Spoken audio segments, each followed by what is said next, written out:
Welcome to the Geniuses of Copywriting podcast, a peek into the minds and strategies of the world's greatest copywriters, marketers, and persuasion experts. And now, here's your host, Brian Casangina. Hey everybody, welcome back to the Geniuses of Copywriting podcast. I've got a really interesting guest for you today, a guy who a lot of you won't have heard of.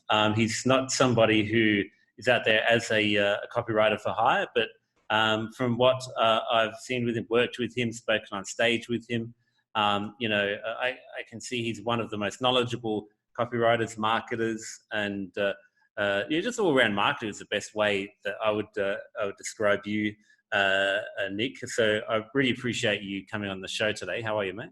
Good, doing very well. Thanks for having me on. No problems. Good to hear from you. So I know you've got a very interesting story. So for the folks who don't know who Nik is, he's a friend of mine from back home in Sydney, Australia. He is creator of the quiz platform LeadsHook, which we'll get into a bit later. It's one of the smartest marketers that I know, which is why he was invited to the event that we spoke at, Nik, in Gdańsk, Poland, good. With for Drayton Bird's 83rd birthday, with Bond Halbert, John Carlton, and guys like that. So I know that anyone can tell that you wouldn't have been invited to that if you didn't know your stuff. So I'm looking forward to hearing some of your wisdom. Awesome. All right. Well, happy to share. Let's get kicking. So how did you get started in marketing? Because I know you've been around for a while. That's not a having a go at your age or anything. You're probably up to me, but I know you've been around for a while anyway. You've been to a lot of events, you know a lot of stuff, and you've started successful companies. So tell us a bit about how you got started. So I got started, well, my background's in banking, in investment management, actually. So that's where I actually started. And luck would have it, or an opportunity arose where I could join a family-based business, which was in pharmaceuticals distribution. But one of the things I did do was branding, the dirty word in direct response, which was launching brands. This is like fast-moving consumer goods, toothpaste and all that sort of stuff. And so that's where I got my start. And though it's within direct response circles, sometimes it's not given the respect that it probably should get. When you look at the lifetime value of some of these products, if you look at it in lifetime value sense, you sell a toothpaste on day 1, I get you at age 5, and I have you at age 80, so the lifetime value is very, very high. So the margins may be low on a per product basis, but the fact that someone consumes a pack a month over many years makes it a very, very lucrative business. Yeah. So so to kind of translate from finance to look at it from that standpoint, it made a lot of sense that if you could come up with a campaign that no one that didn't require any more marketing, and they could just go on the shelf and keep buying your stuff over and over again. So the lifetime value in the fast-moving consumer goods business is counted in years, not in 3 months or 2 months or whatever. So I think that's what appealed to me about it. And then as I was starting to learn more about marketing, I ended up running into a sales letter. I don't know, I must have been on some list with Ed Dale and Frank Kern. They talked about the underachiever method. So this is early Google. Google, I think, was only around for a year or two or whatever it was. Yeah, I remember those times. Ended up on the Gold Coast. And Trevor Crook, our good mate ToeCracker, he was the one who wrote. I think he wrote the sales letter for that, or the follow-up event. I can't remember which one. He wrote one of them. I know that Michelle Fortin, who was on this show too, I think he wrote one of them, and then ToeCracker wrote the next one. Right. Okay. Then it must have been Michelle's sales letter. So I was just intrigued by it because I'd only been in the offline world, TV ads, radio ads, all that sort of stuff. And so I was transitioning towards this online thing, and they talk about putting keywords, and you could stuff 2,000 keywords in an ad group. They were totally unrelated. It was like the good old days when you're getting 1 cent, 2 cents clicks. And so that's where I kind of got my start. I did go through the program. I started my ebook, and it was an abysmal disaster. But I learned a lot in the process. But the biggest lesson was for me was opening up my eyes to the ability to track, because I'd come from the finance world. Spreadsheets and tracking and analytics came kind of naturally to me, and I could see what the potential of this was. Where while in branding world, we'd had to sort of do lots of customer surveys and you test lots of concepts, because the cost of getting it wrong was very, very high. Like, I mean, you can do a product launch, like a real product launch, not one of the online ones, where we're down like $200-300 grand even before first dollar walk, with the research and the time you put into the product development, the creating of the TV ads, radio ads, all that sort of stuff, and then you buy the media and you finally launch it. It's a couple $100K to a couple of $1 million minimum to start. And if you got it wrong, it was a big loss. So while the online world ended up being like you could just kind of run anything you want and learn from that. So that was the first kind of liberating, or the big takeaway for me was that transition.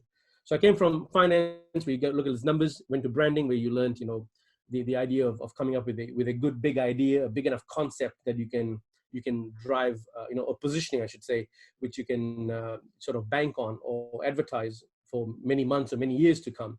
So, and then you come into the online world, which is, mainly copy driven. So what had happened was, part of the underachiever package was they'd sold like a package for $2,000 or $1,000 or whatever it was a Gary Halbert course from the 80s. I think this was like probably one of his biggest courses ever done. It was like, I don't know, about 30 or 20 something videotapes, VHS videotapes. Yeah, that's old and school. I was very old school. And that was when I got my start in copy as such. And then got to go to 2 Gary events, it's in Gary Halbert events, and then the Gary Benzavenga event, and along the way to many others. But and then a Drayton Bird event of all things. So I'd kind of like covered like the top 3 guys I wanted to learn from, and there was enough on the education side of things. And then it was a matter of just testing and tracking what would happen. So while the offline business was going, the online world, there was just kind of like in the evenings, just doing side projects, doing lots of CPA offers, affiliate offers, all that sort of stuff. Not so much to make money out of it, but just to learn, like, how does this whole thing work? How do you bid on one side? And it was just fascinating to me to be able to track like a keyword that makes money rather than an ad that makes money. And so you could see, you get all this granular understanding and data, which then allowed me to I bought a business out for a hair care product, and I knew that this was the way to go. And so then I started selling it, and I had someone writing content for me, and she used to work for Procter & Gamble. And one day I asked her, I said, because I wrote long form sales letters, and even Ben Zavenga gave me tips on what to improve. So I was able to get it pretty good, but I wasn't getting the consistent results I was hoping for. Like I would, and when I asked the lady who was writing articles for me, who used to work for Procter & Gamble, she said, well, this is how people see this market. And she was in product development. So like, what's your natural hair type, and what problems are you having with the hair, and what do you aspire, what sort of benefits you're looking for. So I said, well, how would you do this? So she drew the first kind of decision tree, which is kind of like quiz on steroids, which is based on questions you ask, you can go in totally different directions. And she gave me this massive map. It went over 4 pages. And I was like, how on earth do you implement this? And so I came up with a hack version. It was pretty dodgy. It was just HTML pages which had linked together, and took like about 3 months to get the whole thing done. But it worked. It worked like crazy. And I was like, wow, maybe this is a better way to sell. But what we would do is we would dynamically generate the sales letter based on the questions and answers you asked. And that was the beginning of LeadsHook, which I was like, this is the way I should be selling every product, which is learn about what your problems are, what your pain is, what you desire, use all the data to dynamically present a personalized sales letter or lead magnet, whatever you want to call it.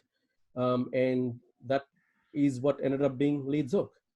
So you had these dynamically generated sales letters. I remember looking into this stuff many years ago, probably 10 years ago now. I remember Evan Pagan was selling some kind of platform like that, where you'd answer these questions and that would dynamically generate the sales. That I can't remember what it was called, but I wanted to. At the time I wanted to, model something based off what he did. So I think I was on the same track around that time, but I never pursued it. So do you remember the one that he was talking about? Yeah, I do remember. The personalization was quite rudimentary. It wasn't very technical at all. It was basic. Yeah, it's nothing like LeadsHook. Yeah. So I remember seeing that, but it just wasn't personalized enough for me. And I tried all the other quiz platforms that were out there at the time, and all they ever did was just ask you a bunch of like 4 straight questions, and then take you to 3 or 4 different landing pages, which really wasn't personalization. It was just 3 or 4 different pages, and somehow And I was like, no, what if I want to customize to every kind of permutation there was? And that's what I was fascinated by, because that's what this lady had drew up. And she said, well, if they said straight hair, this is the content you want to present. If they said, they have issues with it, or they chemically perm their hair or whatever, then you want to use this. If they aspire to not have split ends and all this sort of stuff, then you want to use this piece of content. She wrote me all these snippets of copy, and all I need to do was just compile it. So it ended up being like there were 4 major hair types, like your hair it was straight, wavy, curly, and all that sort of stuff. And I think she had like 5 different problems you could have, and 10 different kind of desired outcomes you could have, plus your age. And if you multiply all of those out, all the combinations out, you end up with about 26,000 combinations. And I was like, sure as hell, I wasn't going to make 26,000 pages. But imagine if you could generate 26,000 sales letters on the fly, and all you ever needed was just a finite about 15 or 20 pieces of content. All the system did was put it together in the right order based on the questions and answers you'd answered. Like, just imagine that would happen. And that's what the challenge was. And that's what version 1 of LeadsHook actually did. And it just kind of blew me away, because what it did was you could then frame or position your product based on the problems and answers. And so therefore you didn't need to be the world's best copywriter. You didn't need to be a Halbert to make this thing sell, because all I did was you showed the product or the solution from their perspective, from their point of view. So if they said that they have issues with, for example, dry hair, then you talk on dry hair in your sales letter, right? Like, there's no need to mess around with sharing all the other things, and you could kind of summarize the other benefits you can also get. So you could almost dynamically have like multiple sales letters being presented at the same time, which was just a fascinating concept to me.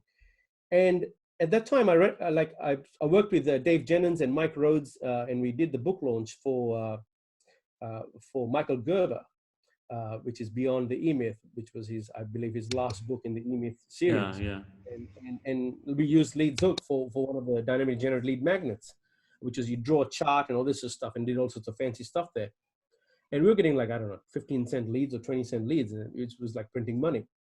And so that's kind of like that was the first time I worked on somebody else's project. I had never done that sort of stuff before. And then Dave and Mike goes to me, they're like, you need to release this as a product. That wasn't the intention at all. And this is a accidental SaaS. There was no product market fit or none of that sort of stuff. It was just, pretty much based on hunch and gut feel is where I ended up doing this. And that's always served me reasonably well, is when you get traction, you pursue that.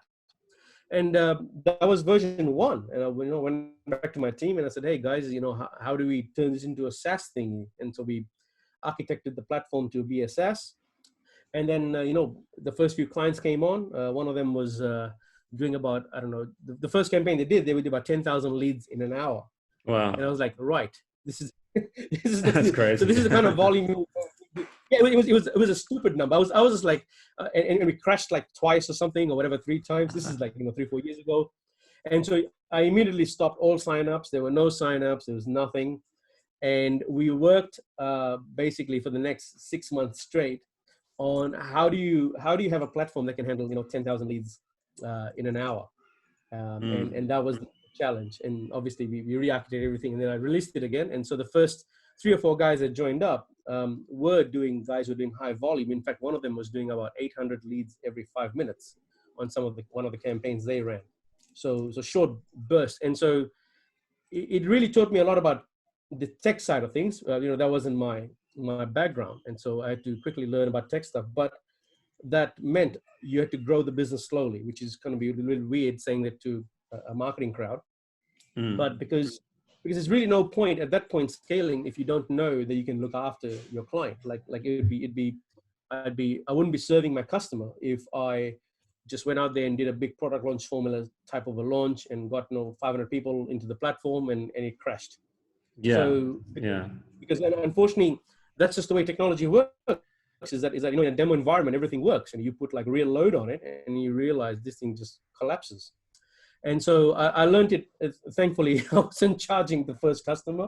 I said just use it, and all care but no liability, right? And so then we worked around I basically worked around the clock. You worked our asses off actually to get this thing working properly. And now obviously we've got many users. And we're doing thousands and thousands of leads a day now. So it's all those sort of techies are largely gone now. And now it's we're kind of scaling slow. Once again, scaling slowly because I'm being respectful of the fact that most people come on, to make it online. I find that at least the good guys that I've worked with, they generally have 3 basic skills. Number one is they know the tech side reasonably well. Not necessarily that they are a techie themselves, but they have someone on their team. Yeah. They understand, they get the whole pixeling thing, the Googling thing, and GTM and all that techie sort of stuff. Enough to have a conversation with a techie to get it done. The second one is obviously all the copy marketing strategy side of things. And the third component is someone who can sort of do a media buying for you, because that's the traffic part. And so if you can get sort of that sort of holy trilogy or trident or whatever you want to call it, your probability of success is actually very, very high because you don't have too many sort of blockages to go from idea to execution. And in fact, I've worked with guys who've signed up to the platform and in 45 minutes have started getting leads. And so when I've interviewed them, because I can see the numbers and I reach out to them saying, hey, listen, let's have a chat. And when you talk to them, you can tell they've done media buying for a while. They've gone through all the copy stuff. It doesn't have to be the world's best copywriter, but they have some copy chops. And lastly, they know enough about the tech that they can kind of get in there and do the whole the techie side of things and put together a funnel reasonably quickly. And if you've got those sort of 3 things, winning is much easier, or at least you'll be able to do more tests in a given time as someone who doesn't have those skills. So if you have a guy who only knows copy, but he needs a tech person on the team or a media buyer, then all of a sudden, the project that you could have had up and running in 2 days takes like 5 weeks. Yeah. So by the 5th week, the person who has got all 3, and it doesn't have to be one person, could be a team. They've already done like 15, 20 tests to get there. So by the 5th week, they've got something that's working. While someone who does not have the requisite sort of capability on board, they kind of they're still spinning their wheels a couple of weeks or a couple of months out in some cases. And so there's people who are getting quick results. They've got all those different skills and or they've got the team on board. So that's the distinction that we want to make clear. They don't have to actually have all the skills themselves. Yeah. No, so it's not a Rambo the team. No. It'd be hard to find someone. You do find every software into a freak. That's a big business. So it's not a bring us. They'll be the person who's leading the project generally has kind of like their sweet spot. Either they're an overly techie person, in which case they're gonna have a copy marketing person on board and a media buyer, or if they're really big in media buying or they know the media buying game really well, then they'll have a copy and a tech person or as their team member or some sort of variation thereof. And that kind of makes up the kind of like the winning, the A team, I guess, to win online in 2020. Is at least that's been my experience. I'm sure there are counterexamples to it, but it doesn't disprove the point that it just makes it easy when you have those skills. Yeah. And when you can do that really quickly, obviously that's when the results come quickly, because let's say when if I'm just a copywriter and I don't know how to buy traffic, or I don't know how to build my own website, that's really limiting, because I have to basically that scenario. I guess you pretty much just have to work for clients. So Or what ends up happening is you end up doing things you really don't enjoy, and you end up doing things that you just don't have the capability in it. Like you're not fast enough, and so it just takes you 10 times longer to get anything done. When that time could have been spent working on another 5 offers, or could have been working on another 5 campaigns, or headlines, or appeals, or big ideas, or whatever it be. You end up basically doing stuff that you're just not supposed to do, and that ends up. And so what ends up happening is that you and then also you're exhausted by the time you go live. So when it fails, because here's the kind of like the untold kind of secret, I guess, is almost every campaign you start with sucks. That's just it, that's just how it is. And so but a person who's got the requisite or the capability on board, as in not in themselves but in their team, which means they're iterating much faster. So they're like, or they're able to spread their money and test 5 good ideas, rather than by the time they finally get their one website done, and the one funnel done, and the one copy done, and the one ad campaign done, it's 6 weeks, and you've already spent a lot of time is wasted on it. So now you're desperate. So you run one campaign, it flops, and you go, oh yeah, that sucks, and let's move on to the next one. So what ends up happening is you essentially just jump from promo to promo and market to market, rather than having enough time on any one to make it work. Yeah. So that's key, to have all those skills on board, and it really cuts down the time between testing, like you say. So that's a real key to success.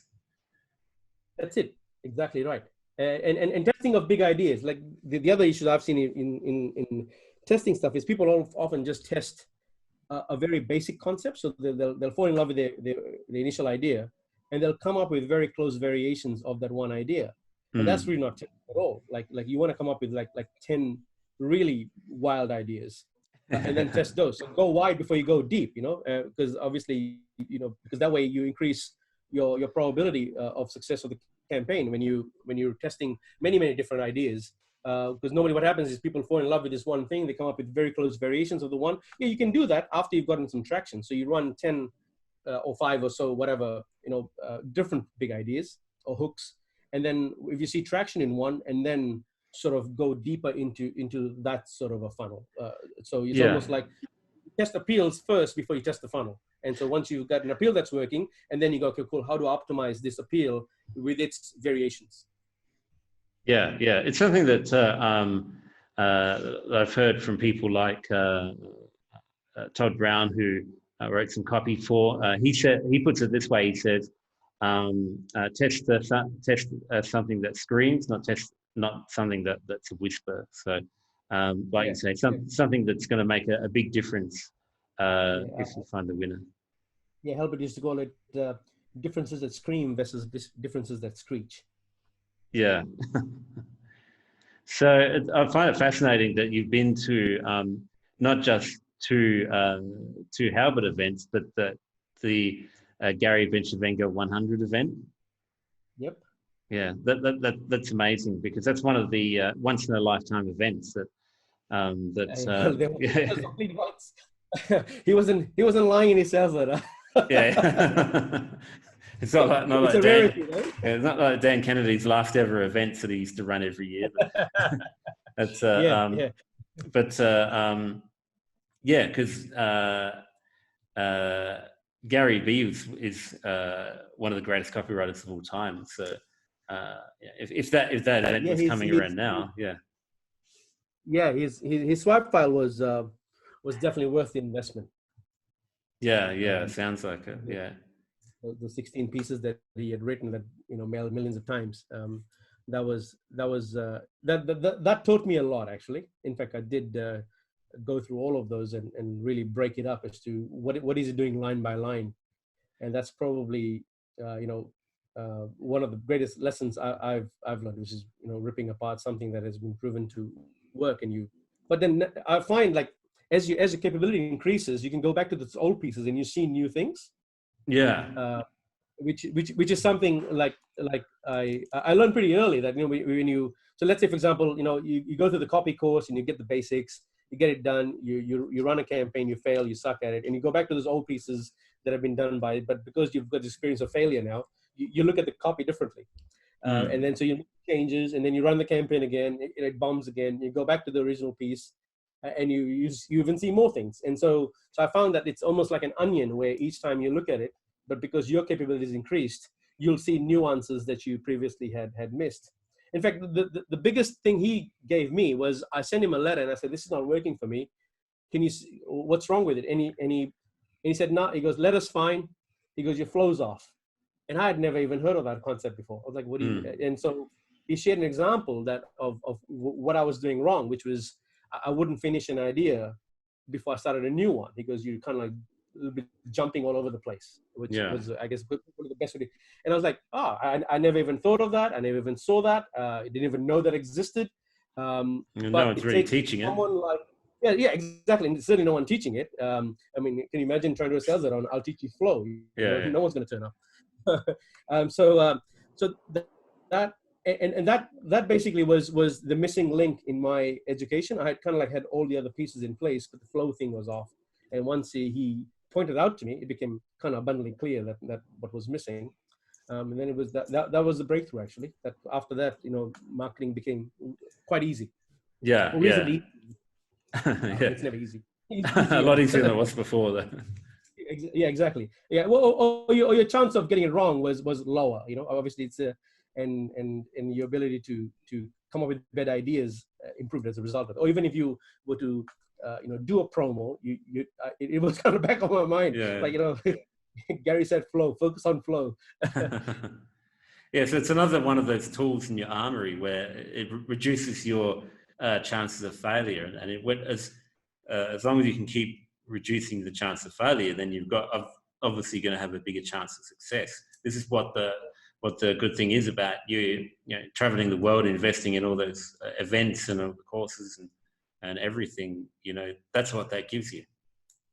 Yeah, it's funny. I actually didn't even know who Gary Bencivenga was when I rocked up at the event. Oh, okay. And that's I only went there because I would read the Gary Halbert letter, and he said, "Listen, this guy is the world's best copywriter." I said, "I never heard of him, but if Gary says he's the world's best copywriter, he must be the world's best copywriter." So I reached out to Gary because he was like application only, and I said, "Listen, I'm pretty new at this stuff." And then he replied back and asked me a few questions. I replied back. He said, "Yeah, no worries, you can come." So that was it. Maybe I got the last ticket. I don't know. Well, you got a ticket. That's the important part. Yeah, it's exactly right. Yeah. So, and a once in a lifetime opportunity, like I said, how has all this this body of work that you've learned in marketing and copywriting, how are you using that with LeadsHook? Because I know that you help a lot of entrepreneurs with their marketing as well, especially when it comes to LeadsHook. How have you gone from? Have you taken what you've learned over the years and applied it to LeadsHook and helping the users of LeadsHook? So, firstly, from a business side of things, I've learned very early in prior businesses that you need to look after your customers, and a happy customer brings other customers. It's basically been the mantra. And so, oddly enough, though we're a platform that does lots of marketing lead generation for other businesses, I actually have not done much at all for LeadsHook, because every month we just get more and more users signing up purely from word of mouth. There's some affiliate sales, but really not much. And which is, I'm thankful for that, and I do appreciate that from our users. But that hasn't been fluke or anything. It wasn't like I just it's been by design. I've spent a lot of time, effort, and energy to make sure that when people sign up, that they get a really good experience. And in fact, even to this day, I get on a 45-minute call with every new sign up one-on-one. And so that I don't see any SaaS owner doing that, because everybody's about scale and grow fast and 10x this and 50x that. Yeah, that's true. Like, I mean, the business will 50x itself if you just look after the one guy who did sign up.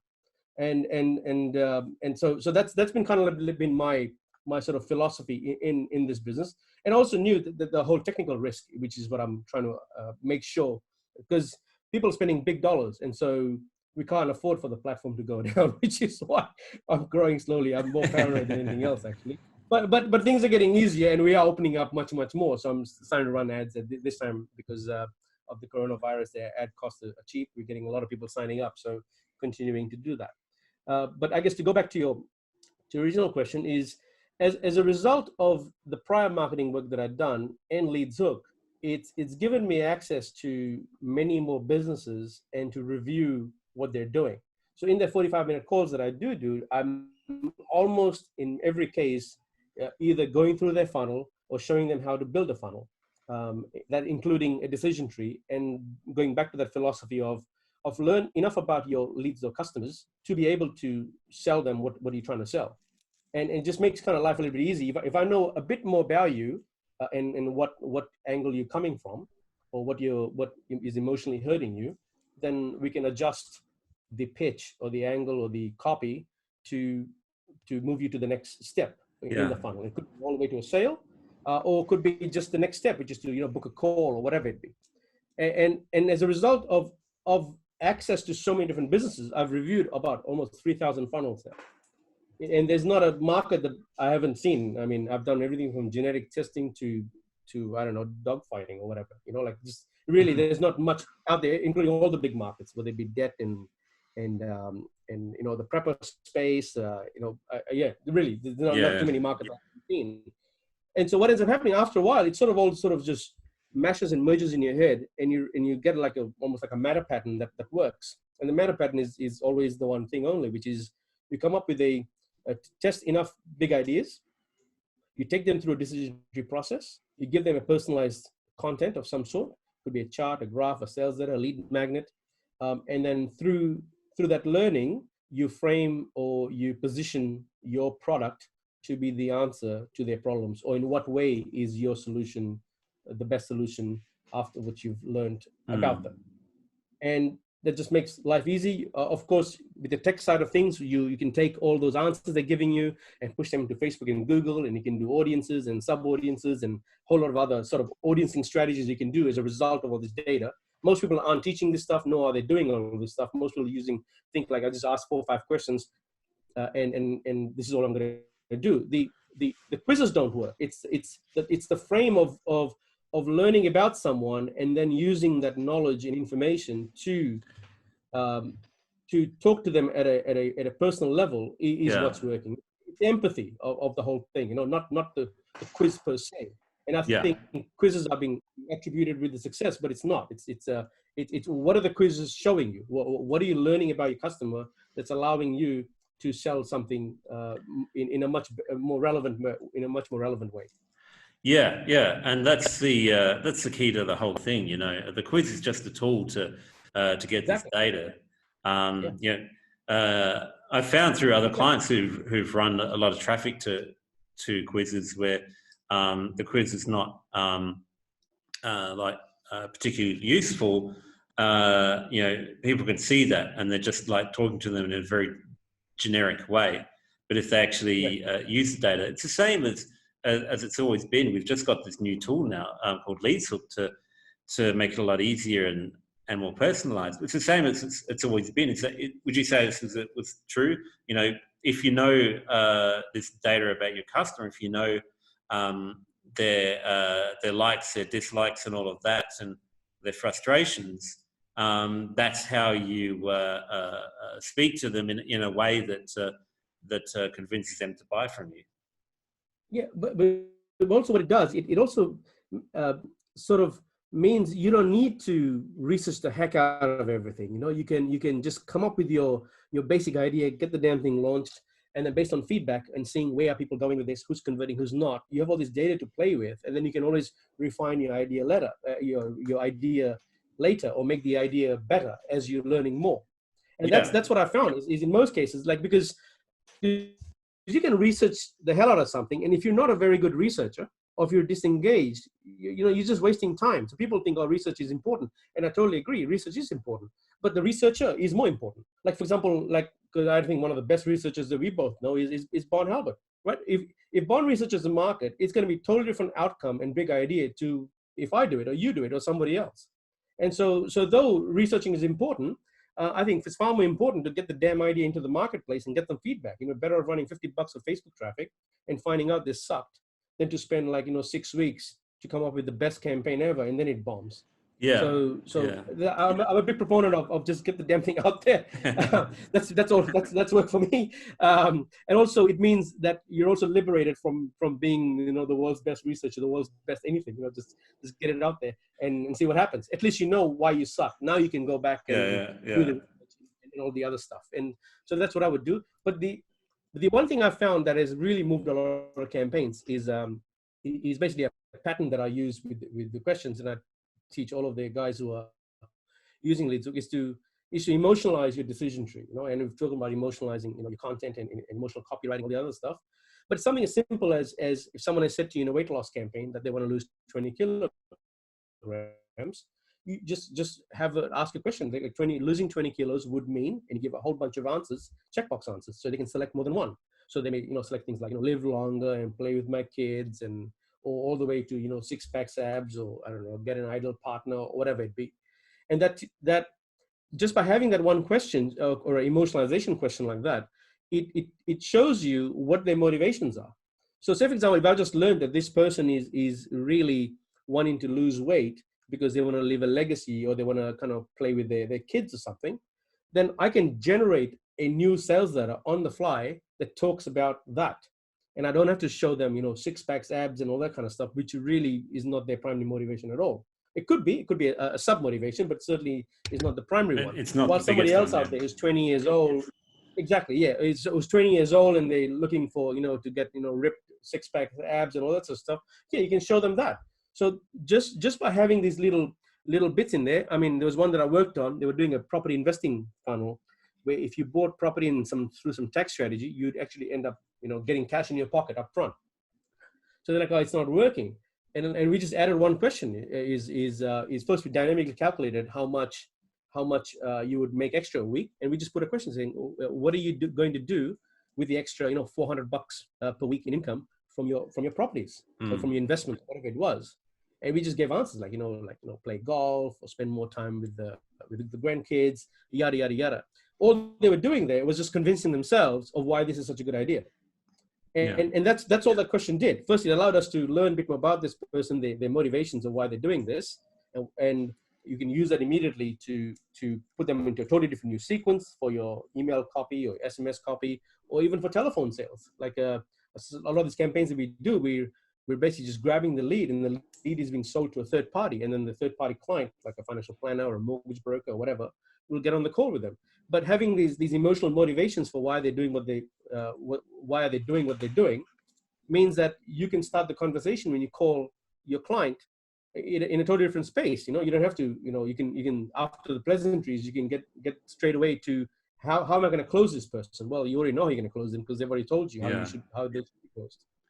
Yeah, that's amazing, because it's something that you got to do in your research. Like, obviously, this is what our friend Bond Halbert does so well. Finding out whether they're motivated primarily by spending more time with the kids or having a 6-pack. Those are two very different audiences. And exactly. When you do your research, you've got to find out your particular audience, which you're aiming for this campaign. Which one is more of a motivation for them. But when you use one of these decision trees, you get to do the market research on the fly, and you don't need to do all that research beforehand. Yeah, so he's generally what I would do. I was like, let's say, for example, through research, we find out that the weight loss space has got 5 primary motivations. And you're like, well, which one do I go with? Well, you go with all 5. You ask them, these are the reasons why I'm doing this. And then immediately you show them, 5 basic sales pages. You don't even have to be, overly complicated, and see what the traction is, and see who bought what, and see how far down the funnel they went. Did they buy upsells and all that sort of stuff. So not only are you optimizing at a one funnel level, you're optimizing 5 different funnels at 5 different ways with 5 different messaging. Now, obviously, no one is going to do all 5 at once. So you just start the campaign. You see where are you getting early traction, and you just put those other 3 or 4, whatever it is, on standby, or just on, just let it sit on the side while you optimize one. And then once it gets highly profitable, then you use those. In a lot of markets, is that the same product can be sold from 5 or 3 or whatever X number of different vantage points.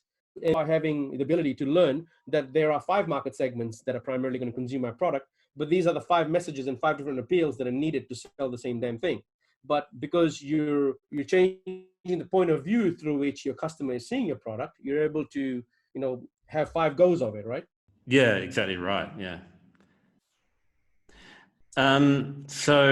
LeadsHook is one of my new favorite platforms, and I know that one of the best sources of information that because like I was saying before, you help out a lot of marketers with the stuff as well. One of the best places that I go for. So LeadsHook is one of my my new favorite platforms, for all of these reasons. One of the my favorite places to go for tutorials and marketing information, whether it's LeadsHook or different stuff, which is what I was saying before about you help your clients a lot and marketers a lot. Is the LeadsHook group on Facebook, and this is what I wanted to finish up with, because this is one of my favorite groups. I know you're always dropping a lot of great stuff in there, tutorials and information. This is one of the things that I wanted to finish up with and mention to people to get more info on you, what you do, and share some of this information that you're sharing. Yeah. So I do share quite a lot in there. What I find is I also, in the early days, I used to sort of share everything. These days I don't. I find overwhelm kicks in pretty quickly. I tend to. I've also learned, because I like to consume my information very heavy, just immerse and then come out of it. While I've learned most people don't. Most people prefer just bite-sized pieces. So the early courses or the early content I created were very in-depth and kind of maybe a little bit too in-depth. So these days I've learned better. So now what I do is I create little lessons, little 2-minute videos and little 3-minute videos. So they bite-size, they enough to give you a different perspective, but not so much that you're like, okay, well, you know what, that's great, Nik, but I'm not going to do it because it's too hard basket. Yeah. So I've learned as well how to serve my customer based on it, because I would kind of teach how I want to be taught, which is really not the same thing. So there you go. Despite having so much marketing experience, you can still make those mistakes. But yeah, and so that's what I do now, and that's what's been one of the good things about the group is that it allows me to share bite-sized pieces. Anyone can join. There's no limits to who can join there. Some people come and kind of snoop around and see what this is about before they sign up. And what I found is, those who join the group and then sign up, they tend to be very, very sticky, because obviously they've asked questions, they've seen the banter in the group, they've seen what can be done, and then they finally join. So it ends up becoming almost like a secret sales letter, I guess, or a multi-touch point, promotion, where I actually didn't have to do anything except just, contribute to the group and answer the questions that are there. Yeah, I'm in the group myself. It's primarily managed by me, because I enjoy the interaction with the crowd, or with the group there.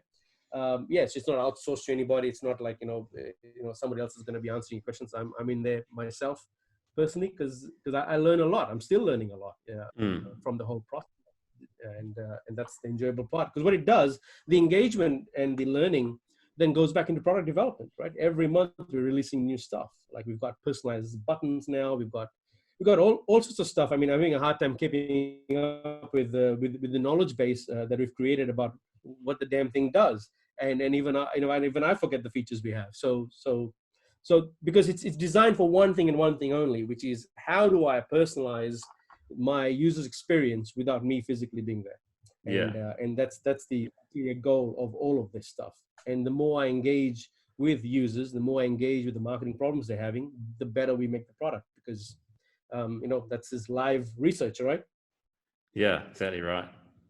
Yeah, so LeadsHook Users is the name of the Facebook group, and that's one of the best resources you can get on marketing information. There's a lot of LeadsHook stuff in there. I think that when people get in the group and they see not only everything you shared, but specifically the LeadsHook stuff, there, they might be tempted to sign up for LeadsHook as well. So, like you say, it's great for LeadsHook as well, but yeah, just as relevant. I do share breakthroughs. Like, for example, I shared a funnel which was getting a 73% opt-in, and they were getting 10,000 leads a month. And so I want to share the exact vertical. So I kind of gray out a few details. Yeah. How I shared in the group a decision tree. So just to kind of the kind of content I do share is a decision tree that was getting a 73% opt-in on cold traffic. Yeah, doing about 10,000 leads a month with it, and I shared how they were able to do that. So I didn't. I kind of hid what market they were in, and I shared the psychology that they used to get such a high opt-in rate. So I do share things like that and so then people can take away the basic idea or principle of why this is working and test it out in their own funnels. And that's the things I do. So yeah, so you want to learn about a 73% opt-in decision tree, jump into the group. Crazy opt-in rate. Yeah. So yeah, the group is LeadsHook Users. It's definitely worth joining that to get in touch with Nik's expertise. I highly suggest you go and join the Facebook group now. And Nik, I think you should probably look out for an influx of new members, which hopefully it'll be good. It'll balance out the group. We have a lot of techie marketers. It'll be good to have, and not just that. In fact, I'm quite open to people, sharing, kind of picking clients from the group, because there's obviously a lot of guys in there who are running large volumes of traffic, but they're not necessarily copywriters themselves, and so it ends up becoming a good win-win situation where it's a highly curated group, because LeadsHook is not actively promoted. Like it's not like I click, you're going to see an ad every 5 seconds. So the only person who joins is someone who comes from a recommendation from someone else.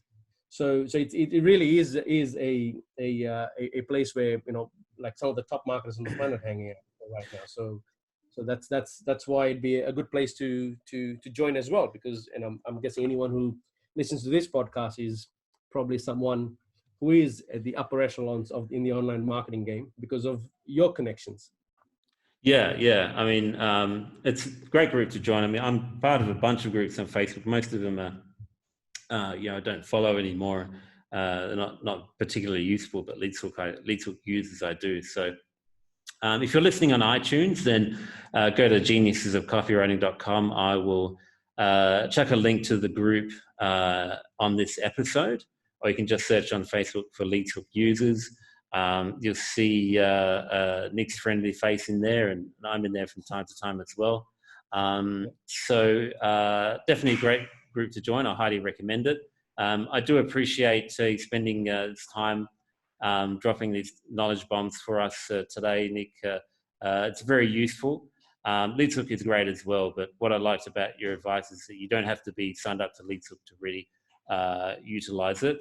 LeadsHook, I think, just makes it a lot easier. But so you can do a lot of things without LeadsHook. We just make the process faster, quicker, as well as much more robust and much more granular. So that's a value. And I'm not going to say like you can't do it yourself yet, by all means. But so anyway, it's another tool, but that's expanding, its capability on a monthly basis. But you don't have to be that. But marketers do enjoy it because it's using technology for personalization. Yeah. Oh, good. I'm glad you shared all this with us today, Nik. I really appreciate you coming on. No, thank you Thank you for inviting me. Yeah, I really appreciate being here. Some very big names. So I'm glad to be part of the group. Not a problem. You certainly deserve it. So thanks again for sharing. Everyone go to the LeadsHook Users group on Facebook, and it's something that you'll definitely like. So thanks again, Nik. We'll catch you again. We'll do this again sometime soon. Thank you. Bye. Thanks, man. Thank you for listening to Geniuses of Copywriting with Brian Casangina. To get the full transcript and all the resources mentioned on today's show, go to www.geniusesofcopywriting.com now.